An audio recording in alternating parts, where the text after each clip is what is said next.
ខ្ញុំចំរៀងផ្ញើជូនប្រិយមុំស្ដាប់ហើយកុំយំអងលាត្រនំគ្មានថ្ងៃវិលឡាយនឹកអានុសាធ្លាប់កេងរួមខ្នាយបញ្ហាតូចមួយអោះយើងឃ្លាតឆ្ងា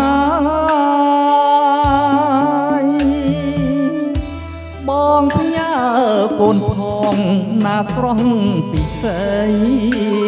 បងគ្មាននិស័យថែកូនថ្លៃដោយផ្ទាល់ដៃឡើយរូបអូននេះហើយជាខ្យល់ដងហើមជាទឹកសន្សាមផ្ដើមកូនអើយរស់អោកូនសំឡាញ់ឲ្យប៉ាសូមទោសដែលឲ្យកូនប្រុសរស់នៅឯកាខ្វះភាពកង់ក្ដៅថ្នាក់ថ្នមពីប៉ាព្រោះតែគ្រួសារដើរដល់ផ្លូវបែកយប់ស្ងាត់ជ្រងំប៉ាយំនឹកកូនពេលនឹកម្ដងចង់ស្ទុំត្រកងបីបំកាយា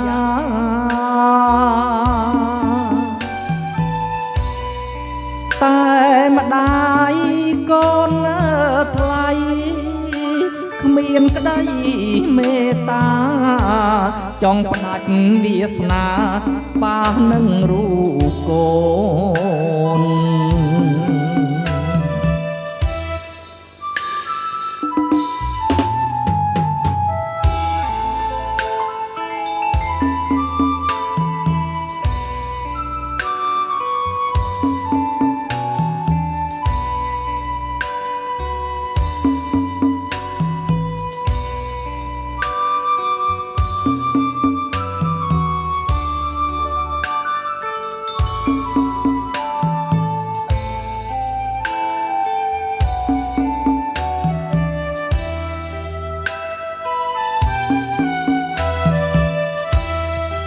អោកូនសំ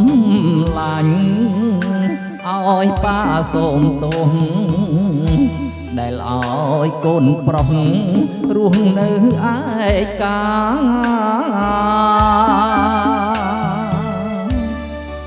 ខ្វះភាពកង់ក្ដៅថ្នាក់ថ្នមពីប៉ាព្រោះតែ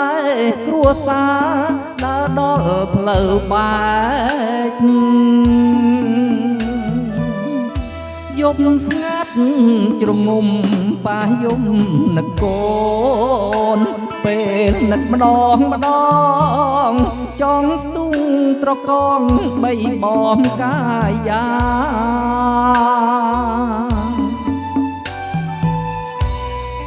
តែម្ដាយកូនថ្លៃគ្មានក្ដីមេត្តាចង់ផ្ដាច់វាសនាប៉ានឹងរូបកូន